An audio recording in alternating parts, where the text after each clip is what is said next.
Good evening, ladies and gentlemen, and welcome to the Squared Circle. It is July 21st, 2013. I am, as always, Hollywood J. Williams. John Zimmerman, once again. Once again, we are live here at the NHTV Squared Circle Studios here. We got a pretty decent amount of information to get to. We are guest list this evening. The guest we had planned to have on will be rescheduling at a time to be announced. But anyway, what do we have here tonight? Monday Night Raw will emanate from Austin, Texas. It's a stretch of 4 TV tapings in 4 days. Yeah, they're going on a world tour once again, so they've got to film some of the stuff in advance. Mm-hmm.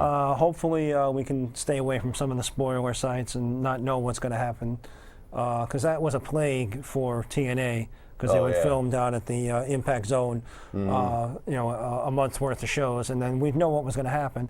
It's not fun to peek ahead. It's like reading the last chapter of a novel. Monday Nitro was doing that at the end too. I think they would tape one and. Yeah, and back then it wasn't so prevalent with the internet and stuff, but now, people just get on I was at the taping and this is going to happen and this is, and people just like to blab and people like to ruin it for you. Yeah, I mean it kind of ruins the fun. This, I don't want to read the spoilers and stuff like that.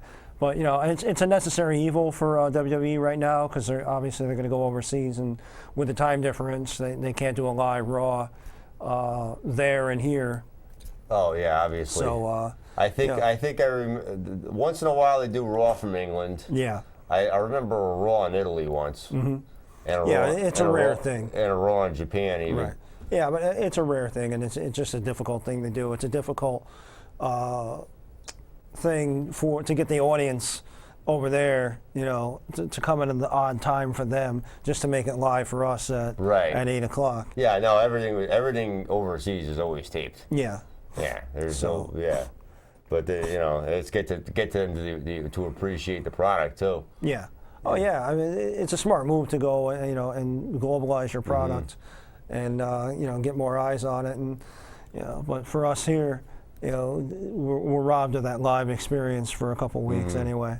I remember the one in Tokyo. They had a Japanese ring announcer. Yeah, yeah. And the role was like one of the IWGP. Yep. Yeah. That was pretty interesting. Always. But anyway, what's in play for tonight? We have the return of the Big Show, Paul White. He's been off TV for 2 months now. He's been doing a lot of work, I know, with the Make-A-Wish Foundation. Yeah. He's also appeared on the past couple of pay-per-views. They're trying to act like they're the NBA on TNT when they're not really. They're having like play-by-play people like Vicky Guerrero, Kofi Kingston. Right. I mean, I don't really see the point. It's a neat little experiment, and we'll see if it works out.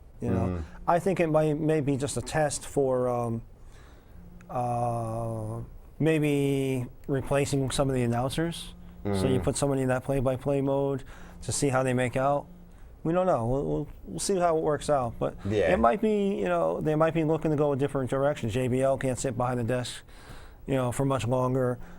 Jerry the King may retire soon. So if you run some people through on a different program behind the desk and see how they do, it might be almost an audition, so to speak.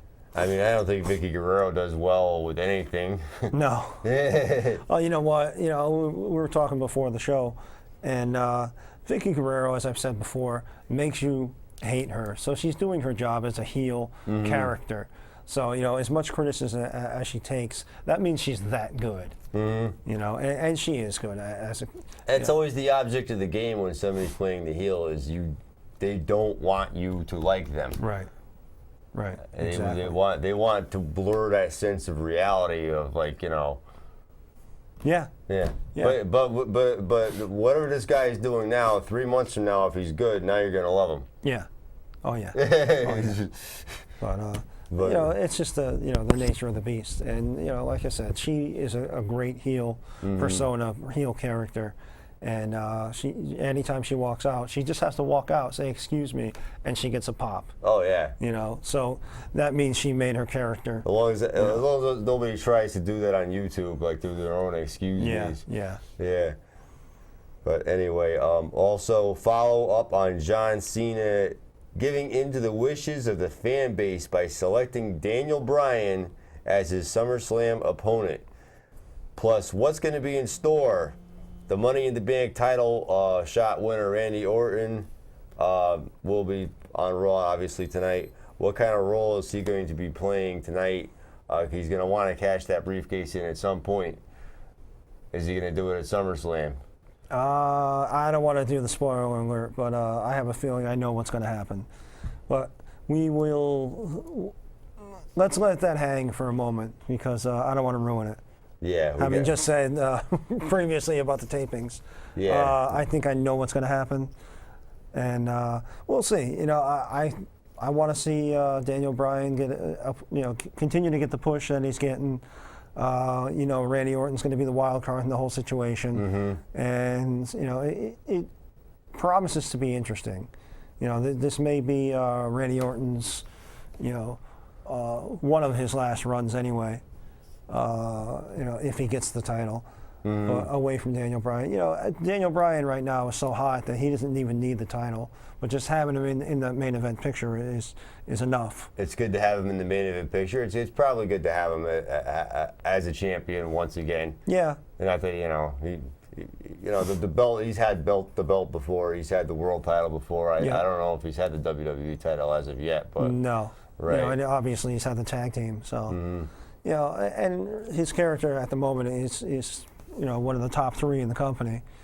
Much to absolutely their chagrin. Absolutely. I mean, it probably really annoys them when people start doing the yes chant. Yeah. So I mean, they're top 2 guys right now between CM Punk and Daniel Bryan are products of Ring of Honor, and we know that WWE would rather have their homegrown guys getting that pop rather than someone coming in from the outside. Absolutely. It is what it is. That's a lot of the problem I think CM Punk had with the WWE management. Without a doubt. Was this is a former Ring of Honor champion coming in. Yep. And Yeah. Vince doesn't like what he doesn't create. Yeah. That's what the saying is. Yep. Yeah. Exactly. My point exactly. So with that new developmental center down in Florida, which just opened up. We're going to see more homegrown talent, and so hopefully, you're going to see some of these younger guys getting a push. And from the press conference that was aired, Triple H is 100% behind it, and this is his baby, and you're going to see him like usher in his vision of the WWE. And I think by this time next year, Vince is really going to be taking a smaller role. He'll still have his hand in the pie. He's ultimately going to be making the last decision. But I think he's kind of going to let Triple H put his feet in the water and get used to it and start making some decisions. And I like the way it's going. I'm very optimistic for the future of the WWE. Oh yeah, and it's going to be fresh leadership for him. Yeah. This is Triple H. This is Paul Levesque. This is a guy that just worked from the bottom all the way up. I mean, we're starting in WCW. Oh, without a doubt. As a character called Terra Rising, and then they gave him some kind of blue blood character, Jean-Paul Levesque. Right. And the Blue Bloods, if anybody remembers the tag team, William Regal and Earl Robert Eaton, was originally supposed to be Triple H, and as Jean-Paul Levesque. Yeah. But he ended up leaving for the WWF, and the rest is history. Right, and he played basically the Blue Blood character as Hunter Hearst Helmsley. Yep. So, hence Triple H. But it's funny you mentioned Regal. In the latest WWE magazine, there's a huge article on William Regal, and WWE magazine is pretty lightweight in their reporting style. This particular article is very in depth and very, very good. And for those that think that what you've seen in recent history of William Regal is all that he's about, it's a great article. It goes all the way back to him getting into wrestling, and you know, and to the point now he's one of the most respected guys in the locker room as far as training and conditioning, and you know, and he's helped more people than you know, the general public is aware, and he's one of the most important guys in the industry today. So I mean, Jack, you know, I'm not a hawk. It's not like he has an important role in front of the camera, but behind the camera. Right. Yeah. You know, I'm not a hawk for any of these magazines, but I'll tell you that was a great article. So you know, if you can find it online, you go out, read it in the Walmart checkout line, whatever you do. You know, buy the magazine too if you like. But you know, it's a great article, you know, I must say. So William Regal. If you don't know much about him, you'll learn a lot, and you'll want to learn more after that. Yeah, he's not the kind of person that he plays on TV. Right, exactly. Exactly. Also, week 2 of Rob Van Dam's return tour. He saw action on SmackDown on Friday evening. Yep. And he will be on this evening as well. His contract being what it is, I don't know how frequent he's going to be on, because I understand he's only required to do X amount of appearances. Right. Much like Brock Lesnar. Right. And you know, prior The Rock. So I had heard, I thought 30 appearances for this contract, but you know, so he's not going to do, you know, a regular tour. He's not going to be out with them week after week on Monday night.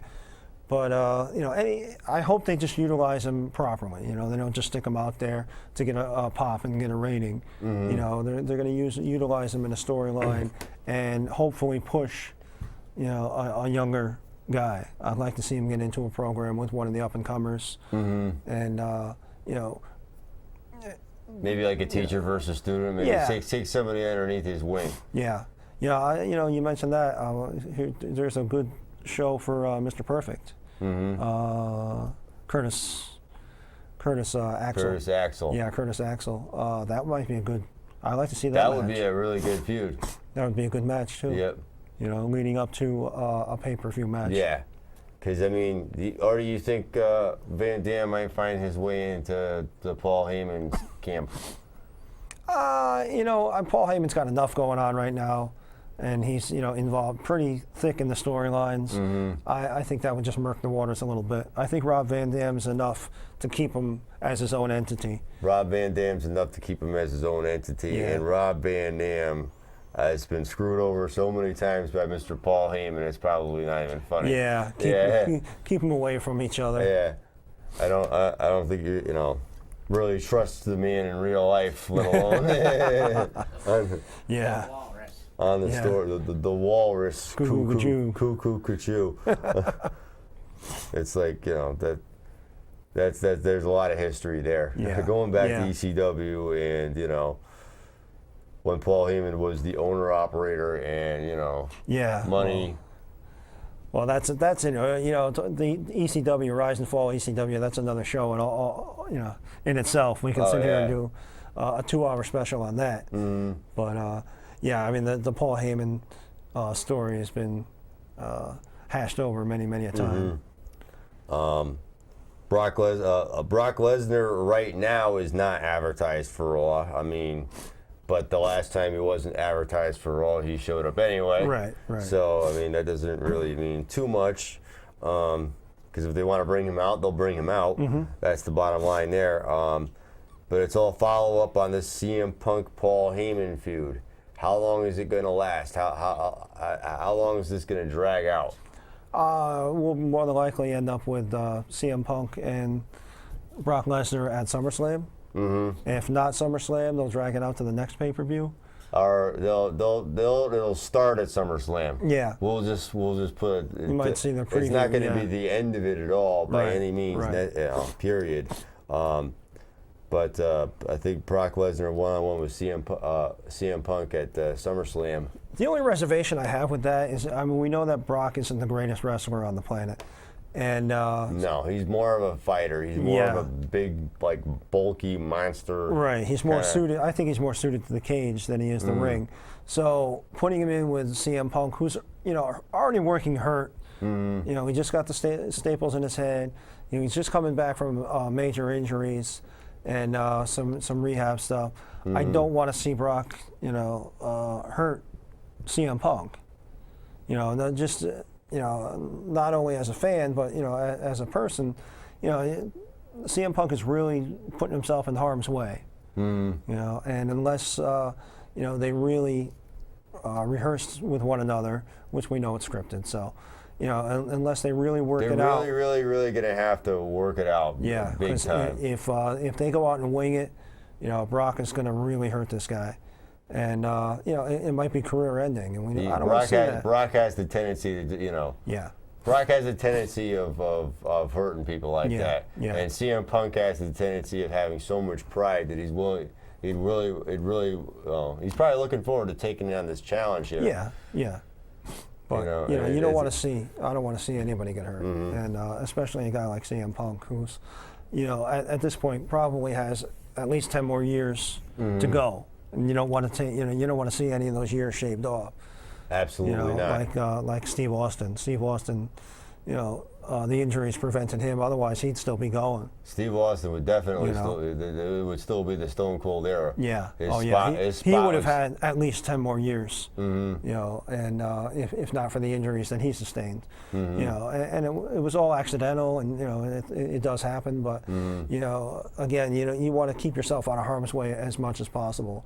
And throwing Punk in there with Brock Lesnar isn't the greatest idea in the world.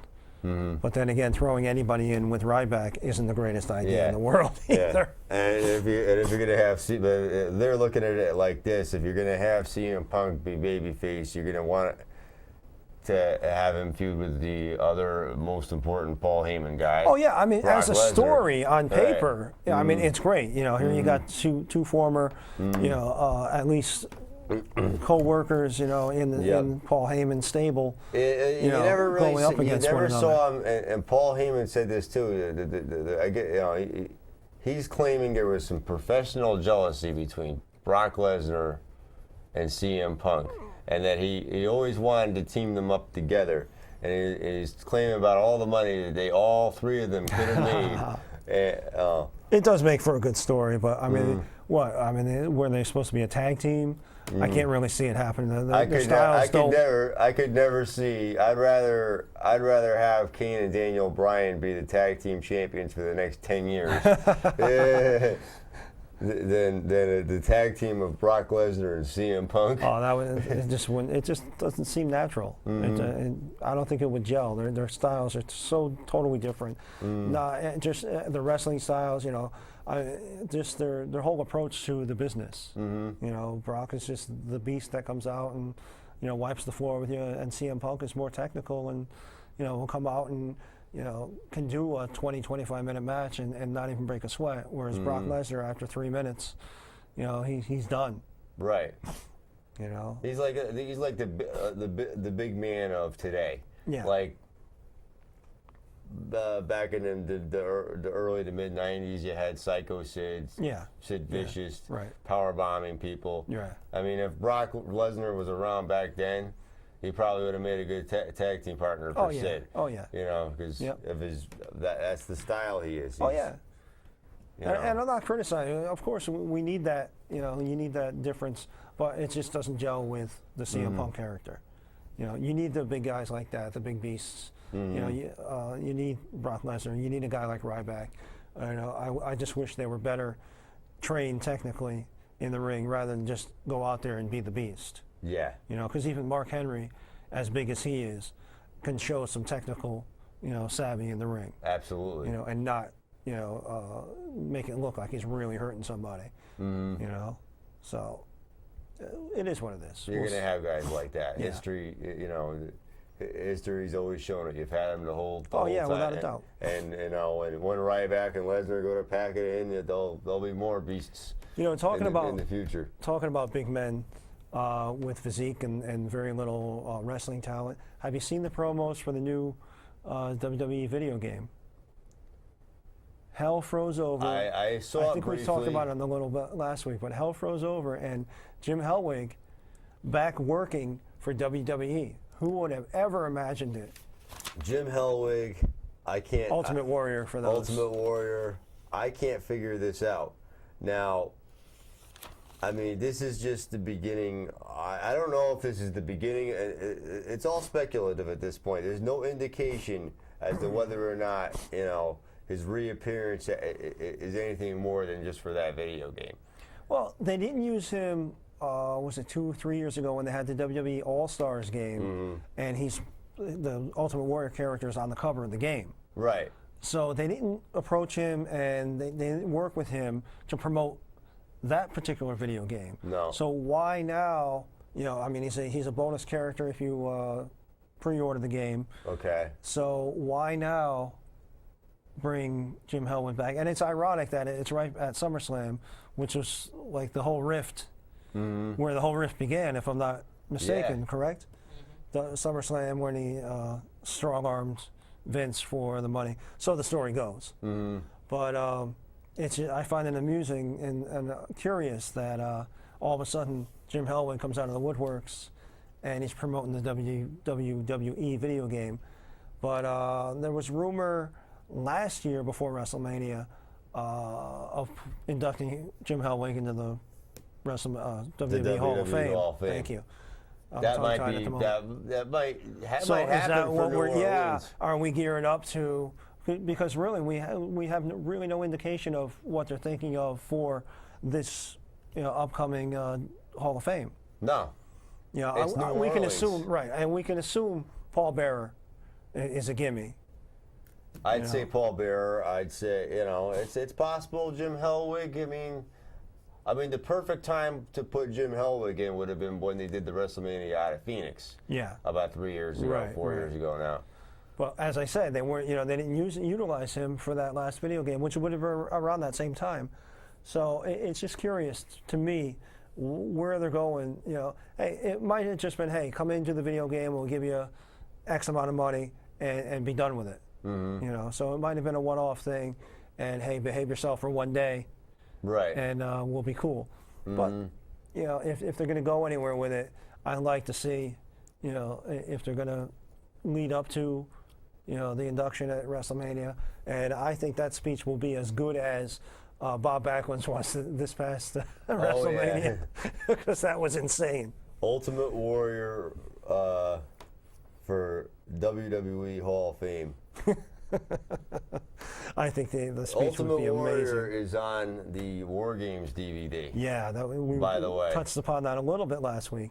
He's on the War Games DVD. I think he was in the War Games where it was it was only teams of 3 and there was 3 teams. Yep. And it was the Warrior with Roddy Piper and I'm not sure who else. Right. Diamond Dallas Page. Oh yeah, right. Right. Yeah. I've started to watch the set. I purchased it myself, and it's just a lot of fun. It's the old WCW, which I have very little memory of because I was in and out of the product at the time. That was what, 90s? Yeah, that DVD takes you back to War Games when I first started in 1987. Okay, so yeah, during the Great American the late Bash 80s, Tour, early 90s, yeah. It was Dusty Rhodes' annual beatdown by the Horsemen in a two-ring steel cage. Right. I mean, there's a lot of stuff on there that's some of it is actually new to me, and it's a lot of fun to watch. It's a lot of fun to see these guys. A lot of them in their prime, at the top of their game, and Dusty Rhodes, as we've always said, is one of the better minds in the business, and could write a great story. The War Games was his idea. Yeah. As he explains it on the DVD. Yeah, and he could always write a great story. So. Yeah, it's a lot of fun if you can hold it up. Yeah, I'll hold it up briefly. Yeah, if you're a fan of the old school wrestling, especially if you haven't seen some of these matches, pick it up. War Games, WCW. It's a 3-disc set, and it's definitely worth the investment. Takes you all the way from the beginning with the Horsemen and the Dusty Rhodes and different the Road Warriors. Oh yeah. And I mean, if you're not a collector or something like that, I know a lot of the WWE product is on Netflix, so catch it on Netflix. And again, we don't get compensation from any of this. We're fans ourselves, and I like the product. He likes the product. There's also another group in here that's towards the end of the War Games had some action. The NWO. Yep. The NWO causing all kinds of chaos, as they always did. Yeah. How do you feel about them getting inducted into the Hall of Fame sooner or later? Oh my goodness. I sort of think. I mean, would it take a return of Hogan to WWE? I figure if TNA allowed Ric Flair to come in and get inducted with the Horsemen, I don't see why they wouldn't let Hogan and Bischoff come in for one night to get inducted with Scott Hall and Kevin Nash. Well, Hall and Nash would definitely show up. Sean Waltman. I'm not sure. If I don't know about now, but maybe down the road. Right. Because Hogan right now is the face of TNA, Hogan and Hardy. So I don't think that they're going to let their number one guy. Flair was on the way out of TNA, and it wasn't a huge part of the storylines. So they did a co-op in that case. Hogan, on the other hand, is a different ball of wax. So I think Hogan and Bischoff have a lot to do with the inner workings of TNA. Right. So I think with those two guys being like at least in the top 5 members of that company, I don't think they're going to allow it.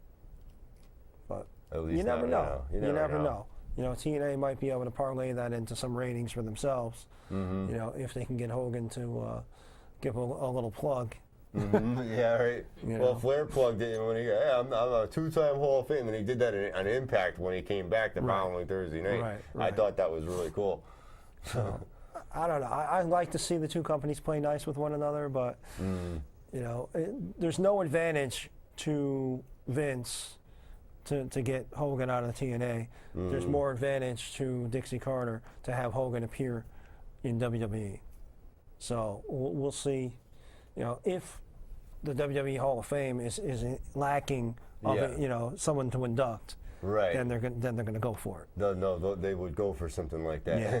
But like I said, if they induct the Ultimate Warrior, they played a big part in history, though. Oh, without a doubt. It was that whole concept that I have to go out and buy that DVD. I'm very disappointed in myself that I don't even have it yet.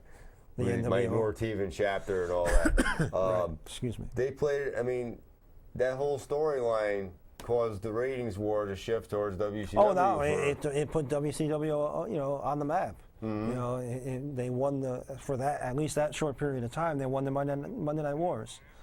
And, we have a call here. Oh, great! I know who it's not. We're live on the Squared Circle.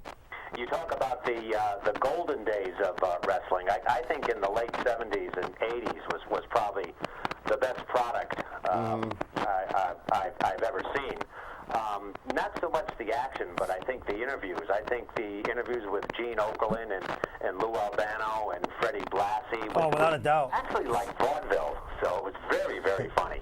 Yeah, it's funny you say that, because Lou Albano was a carny at heart, wasn't he? Yeah.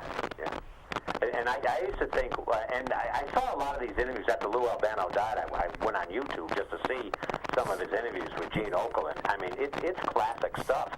It's better than some of the interviews I see now on regular programs. Yeah, and we mentioned that Mario Mancini a couple weeks ago talked about it. We mentioned it last week that we don't have that anymore. We don't have somebody that can talk.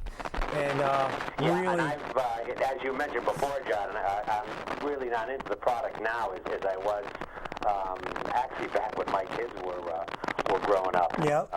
But I would watch the shows on in the late 70s and the early 80s with Albano, Greg Valentine, Bruno Sammartino was at the end of his game. Yep. Bob Backlund was a good guy who then turned into a heel with his chicken wing. I mean, there were good storylines, and it wasn't all this now. It just seems like it's all glitter. Yeah. Oh, yeah. Without a doubt. They didn't have a lot of the production value that they had. So, I mean, all they had for talent was themselves, and they had to get themselves over. And like you said, a guy like Albano could come out and sell ice to an Eskimo, you know. And you're missing the Grand Wizard.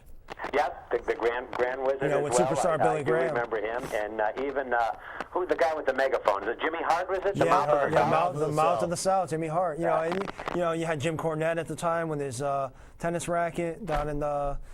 And I remember, and I the Rock's grandfather, some Peter Maivia, high priest. Yep, the High Chief Maivia.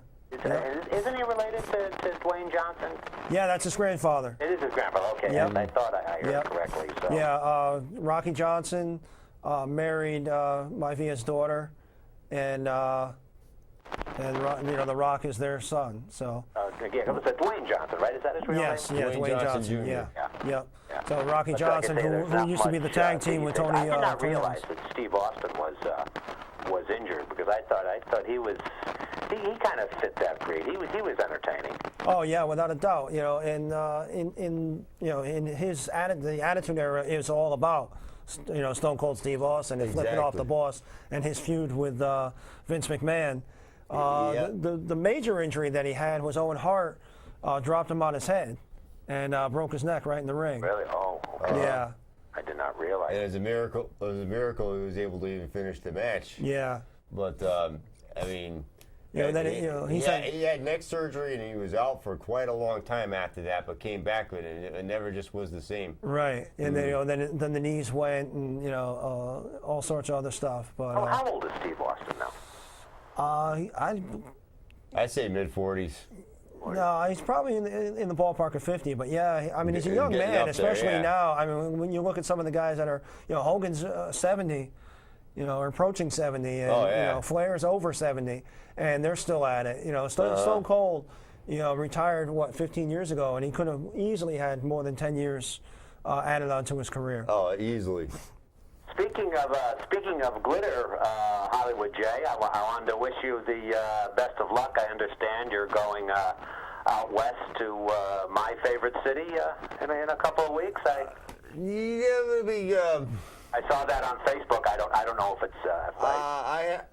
I'm going to be investigating some what to do about these North Haven aces and eights to keep bothering us here at the show. I'm gonna be just talking to Bad News Bob. You know, he's invited me to visit him, but.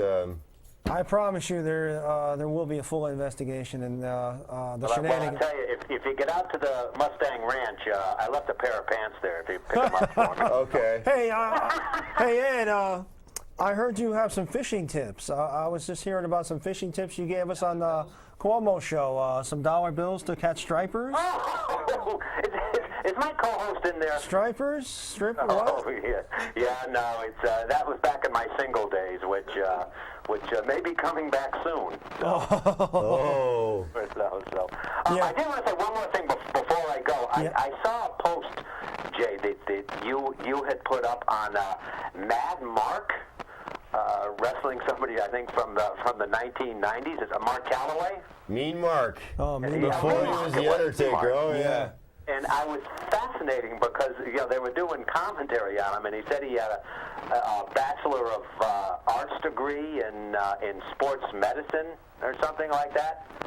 I was listening to the announcers. Yeah, it was pretty. Yeah, the guy, and believe it or not, the guy that he was wrestling was Johnny Ace, otherwise known in the WWE as John Laurinaitis. Yeah. Oh, okay. Funny enough, but I'm watching Mean Mark, and I heard that he had a college degree. I thought for sure it would be in mortuary sciences. Yeah. No, that was Paul Bearer. Paul Bearer was actually a licensed mortician. Believe it or not. Mm-hmm. But that was an interesting. That was an interesting piece I saw on Facebook. Excellent. All right, gentlemen, that's it for me tonight. Happy anniversary! The program yes, happy anniversary! Congratulations, 17 years. About the golden days of wrestling. Yeah. Oh yeah. 17 years, huh? 17 years. Happy anniversary, Ed. Give the best. That's my wedding anniversary, 17 years. Yeah, so. yeah. Or as I like to call my wife, the fabulous Moolah. The fabulous Moolah. All right, thank you very much. Gentlemen, I got to practice a few wrestling moves tonight. So. Okay, you do that, Ed. Good night. All right, Thanks bye. a lot. Once a year on the anniversary, right? I know, really. All right. Hey, real quick while we got a break, I was asked to promote this. The Bridgeport Bluefish Autism Awareness Night. They're having a fundraiser. Bridgeport Bluefish, it's only like a 25-minute ride from here, not even. United Cerebral Palsy, Life Without Limits for People with Disabilities. Bridgeport Bluefish Autism Awareness. It's going to happen on Saturday, August 17th at 6 o'clock at Harbor Yard, the ballpark at Harbor Yard in Bridgeport. Tickets are relatively inexpensive. $5 of each tickets will be donated to the Montana Assistive Technology Center for United Cerebral Palsy in Southern Connecticut. You're going to get a Bluefish baseball game, fireworks, a parade, music. There's going to be a raffle that you can enter into. If you cannot attend the event and you buy a ticket, the ticket will be donated to a child with autism or one of their friends so that they can go. So even if you can't make it, buy a ticket, donate to the cause. The Bluefish, it's a great family night out for entertainment. Definitely worth it. I've been there with my family. It's inexpensive. Food is reasonable. So you go out, you have a good night. Fireworks, we haven't had them since the 4th of July. So August, and by August, hopefully this heat wave will be gone. And as far as I'm concerned, it could stay this hot year-round. Oh, forget about it. But Bluefish always put on a great game, and it's for a great cause. And like I said, you can't go to Fenway or Yankee Stadium for a reasonable amount, but here you can go take the kids to a baseball game, help the autism awareness, and just have a great time. So if you need any information, if I talk too fast for you, bridgeportbluefish.com. If you go to the events page on there, and you'll get all the details of what's happening. Bridgeport Bluefish, head out. Definitely. But back to wrestling. Back to wrestling here. On Raw tonight, there's going to be follow-up on Mark Henry and Shield and a feud between Mark Henry and the Shield. Not interested. I'm not really too interested either. Not interested. Now, why is it all of a sudden they're turning Mark Henry good?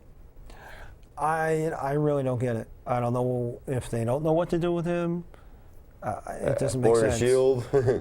He was a bad guy in the last couple of weeks. Pounded on Cena, and now he's getting pounded by the Shield. He's getting pounded by the Shield. None of it makes any sense whatsoever. Mm-hmm. But I don't know. Yeah, we won't even begin to speculate. And more about Vicky Guerrero as the now SmackDown general manager. They use her. Yeah. She's been a part of the product, and who knows what's happening outside of behind the scenes, but they continue to use Vicky Guerrero. Mm-hmm. And what does this do to Booker T and Teddy Long? I don't know. Mm-hmm. I don't know. We'll see where they end up. Mm-hmm. Teddy Long's always been behind the scenes and road agent and handling the talent and stuff. So I'm not sure that he minds not being on the TV as much. Right. He does have responsibilities outside of his character in front of the camera. That's another great manager. Yeah. Theodore R. Long. Yeah. Doom, Ron Simmons, and Butch Reed. Oh yeah. Among others. You go through you Slick, and you had Scary Sherry. Sherry Martel was a great manager, great heel manager. So you had a lot of people out there, and we say it all the time. You come away from that. Mm-hmm. So a guy like Ryback should have somebody that can talk for him, because he can't talk to save his life. So if you had an Albano out there pushing Ryback, or Bobby Heenan with King Kong Bundy standing behind him. Mm-hmm. Can you imagine a Bobby Heenan with Ryback standing behind him, just doing the snorting and and the menacing? Or Jimmy Hart with a Ryback megaphone and jacket. Yeah. Oh yeah.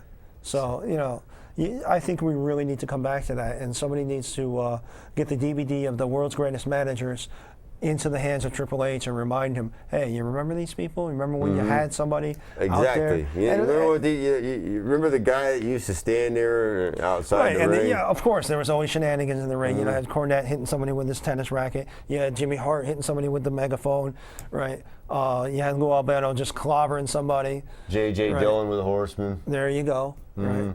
So, you know, it was, you know, an extra piece to the puzzle, and it was always entertaining. Colonel Parker, remember him? Oh my goodness, with what's his face? Jeff Jarrett. Thank you. Yep. Like the list goes on and on. Yeah. But Triple H and Mr. McMahon are advertised for tonight. Do a little more. They're arguing, bickering back and forth. Yep. You know, just to fuel the fire, as they say. You know, just to make it more interesting.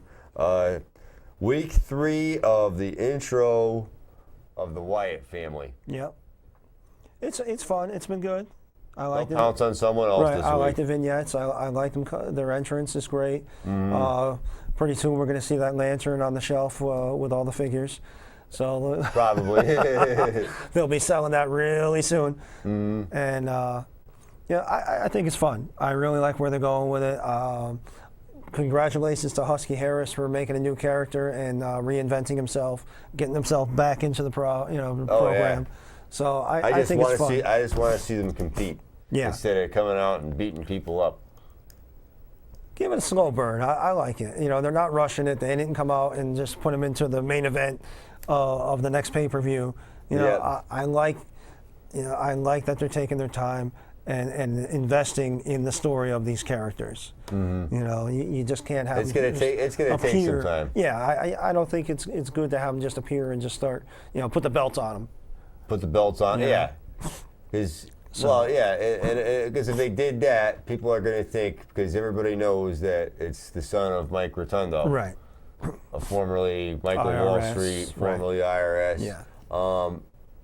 And that's you know, it probably annoys people, especially if you see like Curtis Axel as the Intercontinental Champion, 5 weeks into being there. Right. Exactly. You know, here's the people, here's the other guys in back going, this guy gets here, he's been here 5 weeks, and now he's got a belt that, you know, if they asked me, I would definitely go out there. Oh, without a doubt. So you know, I just ease into the storyline. You know, I really like that. And talking about legacies, Tamina Snuka has been off TV for a while. She's actually in the Hercules movie with her cousin Dwayne "The Rock" Johnson. Wow. Yeah. That's where she's been. Yeah. That's where she's been. Speaking of Jimmy Snuka, I understand there's. I hope that he doesn't end up getting in any kind of trouble because. The lawsuit from. I want to say in the late 70s has been reopened. Right, the wrongful death. We don't have a whole lot of. I don't know what you have, but I don't have too much. A little bit last week or 2 weeks ago. The cold case surrounding the 1983 death of Jimmy Snuka's girlfriend. Her name was Nancy Argentino. It's being reopened, and Argentino's sisters are being motivated by their need for justice. They just want to, you know, anybody that's lost a family member like that, you definitely would, you know. But part of that story is that they won a civil suit, and there was a cash settlement involved, and Jimmy Snuka allegedly and reportedly had never paid that, the amount of the award. Okay. So that may be some of the motivation. Here we are, 30 years later, and you still haven't paid me. So, you know, I'm sure. You know, because they won the suit. So, I mean, I don't know how much more justice you want, quote unquote justice. But you did win the suit. You were supposed to get the cash award. You haven't collected it. So that may be the motivation behind it. But we'll see. We'll keep track of it. And, you know, we hope it doesn't cause Jimmy Snuka, you know, to hurt his reputation or, you know, any problems with the front office. Any problems with the front office? Any jail time? Anything like that? You know. I don't think that you'll see that coming because they're not going to retry him for the wrongful death. The only thing that at this point, that, you know, because he was already charge. He was already tried for, and as far as a criminal case went, he was absolved of the criminal charges. The civil suit, like I said, has already been settled. So they can't. The only thing they can go after him for now is the award. Because the civil suit has already been decided. So you're not going to double jeopardy, retry him for the same crime. So we'll hope he'll be all right. It's just a matter of money, and we'll see what happens with that. Definitely. And more about Doink the Clown. It looks like it was Matt Osborne. Looks like it's a mix of prescription drugs, plus he was suffering from some sort of heart disease. Yeah. Unfortunately. Yeah. It's just sad because we mentioned before he was at the New England Fan Fest. Yeah. And not a week later, he's passed on. Yeah, it's a real shame. That was about a little over 2 weeks ago. You're here today and you're gone tomorrow. Yeah, so unfortunately, it's just another on the list of wrestlers that have expired way, way, way too early. Yeah, that list is just, there's enough of them up there that they can have their own wrestling league. Oh yeah, oh yeah. Without a doubt. If there's a rock and roll heaven, they got a hell of a band. Well, you can say the same thing about wrestling. If there's a ring up in heaven, they got some awesome matches going on right now. They got a lot of matches going on right now. And they got a battle royal with Andre in the corner, just throwing everybody out. That's it. God bless them. God bless them all. Matt Morgan been released from TNA. Yeah. We have a few releases from TNA. Oh my goodness, TNA is having a clearance sale. They're getting rid of a lot of the Matt talent. Morgan's gone. Aces and Eights lost someone. Yeah. I understand Tara is no longer. DOC is not there anymore. Doc. Yeah, I mean, the list is getting longer every day. They're either releasing people or not renewing contracts or trying to restructure contracts. Bruce Pritchard, they tried to restructure his contract. He didn't like it. He's no longer with the company. Wow. So you're going to see a lot of people in creative. A lot of changes. D'Lo Brown is out of creative, and Devon has taken his spot, which to me is a move in a good direction. Unfortunately, can Devon Hughes write? Yeah. Oh yeah. Which is good news. It's a wrestling mind. Yeah. Oh yeah. Without a doubt. Unfortunate for D'Lo, but fortunate for Devon. So Devon had a hand in training a lot of people down in Florida. So you may see some younger talent come in. But what ultimately happened was when they moved out of the impact zone, the cost of going on the road really is hurting them. It's killing them. It's really hurting them because it wasn't factored into their original budget because they had the impact zone. And, it was just pay one price, rent. And, everything was, they can leave everything set up. So you didn't have a road crew tearing down, setting up. It's just not. Now they have the road crew. Right. Now you got and they don't have the viewers to bring in the ticket sales. Well, the advertising dollars remain the same because there's the show on Spike is the show on Spike, and like you said, the ticket sales have been kind of lackadaisical. They haven't really promoted themselves to the point where people are going to come out and support it because the fan base isn't used to being there. Right. If the circus comes to town every year, people come to expect it.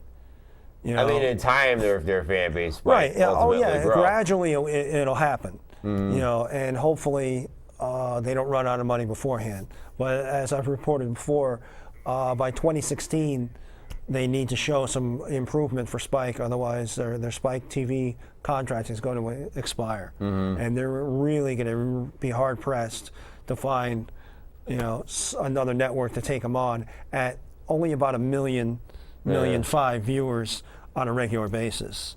It's not enough, especially for a major network, let alone so they're going to be really relegated to. They need help. Yeah, they need a lot of help. They have a lot of talent, but they need the right creative direction, the right writing, the right to make you want to go out and see their product, to make you want to tune in to Spike. Right. They're just not. They're not doing it. You know. Bully Ray and Brooke getting married in the ring isn't bringing anybody's eyes to the table here. No. You know, the Hogan coming out and just blah blah blah blah blah blah blah, and you know he's not going to fight. You know he's not. You know, and he's in no he always condition to teases, wrestle again. "Oh, I might wrestle next week. I might wrestle next." We know he's not going to. Yeah. Come on. Or Aces and Eights will like challenge his manhood, and if he has any guts, right. And then he ends up getting beaten up before the match even starts. Yeah. Yeah. You know, just because it's an excuse, because you know you already knew he wasn't going to wrestle. The last time he was supposed to wrestle and he didn't. Hogan and Bischoff need to go. That should have been the first clearinghouse. Yeah. You know, you're getting rid of some of your better talent, and you're keeping. You know, I know he's got name value. I know Hogan is a brand, but you know his 15 minutes have long been expired, and TNA is really. Are you really going to let this guy just go down with the ship? You know, I mean, you've got a little over a year and a half to really prove yourself, and you know, there's, you know, obviously the direction you're heading isn't working for you. No. So they need to try something different. You know. And what is this with TNA? What happened in Missouri? Explain to the viewers what happened. Yeah, TNA recently had a house show in Missouri, and 6 of their talent were not able to perform because the boxing commission, the gaming commission, they didn't have a license. It's a simple thing that should have been taken care of in advance, and TNA failed to do so. And people show up at the every arena. State has an athletic commission, licensing, and whatever. Every state is a little different on how they handle it. And I know I was talking to someone in the business earlier today about this because I wasn't sure of the rules and regulations. But each state has their own athletic commission. Some Correct. call it a boxing commission, gaming commission. But at any rate, it's an athletic commission. And each state handles their own rules and regulations on it. And basically, if you want to come into Missouri, you need to have a license to wrestle. Some of the states require you to have a physical and a drug test prior to getting your license. Some states require you just to pay for a license, as if you would go get a license to fish or a dog license. Exactly. You just go in, and it's a matter of money. And there are states that, oh, you don't have a license. Well, if you fill out this form and pay us the license fee, we'll let it go. We'll let it go. So, is it extortion? A little bit, but the athletic commission needs to get their cash, needs to get their money. You need to have a license to wrestle. So, TNA, just like anything again, else. Having not been on the road for most of their existence, probably didn't foresee any of this happening. Never really went to Missouri that much. Right. So, you know, I mean, you can't say that they should have known better because maybe they didn't, but they learned a hard lesson, and unfortunately, it's the audience. It's embarrassing because Vince McMahon would have always known better. Yeah. You know, whenever he took his product out. Right. Yeah. You know. Ted Turner would have always known better back in the day. Why, you know, you're the number 2 in the world right now. Right. You know, or in the United States, and this. You know, I mean, it was probably just an oversight or just a snafu. Things happen, but you know, when you're TNA, you're trying to get people out there. The people that bought tickets for the show, intending to see these 6 stars, don't get to see them. Right. So as a consolation, they at TNA events, they sell like backstage passes. Right. Come backstage and meet the stars. It's usually a $50 fee, and which is something I always liked about them. Yeah, and they did invite anybody that wanted to come backstage to come backstage. So as a consolation, you did get to meet the stars that you didn't get to see wrestle. Right. But you know, you didn't come to see them. You know, I can go to a convention and see them sitting there. You know, I mean, you wanted to see a live show. You ended up getting the same, I think, 8 stars twice in two different matches. You know, they shuffle the deck, and you got to see, you know, the same length show, but with same people wrestle twice, doing double duty. And that's doing double duty, and that's got to be hard on the competitors as well. Yeah, but I mean, TNA tried to make good on, you know, on their fans, but again, it's still just one of those things that TNA really can't afford to be doing right now. Yeah. Because any negative press, you know, hey, I'm not going to buy another ticket to a TNA event because they don't know what the heck they're doing. Exactly. You know, I mean, here you are, a wrestling company, you don't know that you need a license. Yeah, I mean, I went to see them in Wallingford, and I tell you something, they are very, very, very, very fan friendly. Oh, they are, without a doubt, they're fan friendly. I think they have the WWE beat to an extent. Oh, with that, with that, definitely. Right. You know, but you know, to be fair, WWE draws in, you know, to the live events, you know, 2 to 5 times more people. Exactly. So it would be a lot more difficult for WWE to say, hey, you know, we're going to put 5 guys out in the ring. You can come in and get your picture taken with them, or you know. Yeah. Whereas TNA draws a smaller crowd. And the last time I went was a couple weeks ago to a TNA event, and they put Kurt Angle in the ring, and you can go and get your picture taken with Kurt Angle. Yeah. And it was $20 and for your group. So, you know, if you had just yourself or 5, 6 people in your group, you can get one group photo for $20 and be in the ring. That's a good deal. In the ring with Kurt Angle. You don't get that opportunity every day. No. You know, two-time Olympic medalist. Absolutely. And, you know, a guy of that caliber. So it is a good thing. It's something that TNA can offer that WWE doesn't offer. But, you know, they really need to get their stuff together. While we have 3 minutes left already, what do you think about Chris Sabin dethroning President Bully Ray of the Aces and Eights? You know what? It's a step. You know, it's a step in the right direction. You're getting a younger guy in there. You're pushing, you know, a TNA guy. I just don't think he's going to have the belt for that much long. You know, for too long. You know what? At least it's something different. You know, and they're making a move in a different direction. Bully Ray will ultimately get the belt back, obviously. Somehow. But, you know, at least it's, you know, hey, you know what? They did it and made us talk about it. That's right. That's a positive thing anyway, because if we're talking about it, other people are talking, hey, we're Chris talking Sabin's about got that. the belt. Oh, my goodness. They took it off Bully Ray, finally. And Mickey James, in my opinion, will lose the Knockouts title to Gail Kim. Probably. Most likely. That's the way it's looking. Yeah. You know what? Mickey James just put out a CD, and I picked it up at the event. It's her second disc. And it's very good country music. It's more country than her last one. Yep. And for people that like that style of music, it's really good. And more than likely, you'll see Mickey James go out on tour. I'm the son of country music superstar Steve Williams. There you go. So you're going to see local musician. Yeah. So you're going to see her probably go out on tour. So she's going to have to give up the belt. So maybe she'll cross paths on tour with Fozzy, and we'll see a Mickey James, Chris Jericho, SmackDown. I just want to see Gail be the baby face now. Oh yeah. She's like my favorite. No, it's not her face I'm interested in. But, I'm sorry. Wow. You really? Well, ladies and gentlemen, I have to take a little trek. Yep. But I'm going to be in touch with the viewers and with you, John, and I am giving you the ship for the next 2 weeks. So, good night and good luck, North Haven. I'll see you soon. John? Oh, I got some shenanigans going on. Yep. Watch for the next 2 weeks. No Hollywood J. I'm going to run rampant over the squared circle. If they come here, bring them in. Oh, yeah. Aces and Eights. Come on down. Good I night got a lot to say. and good luck. Good night.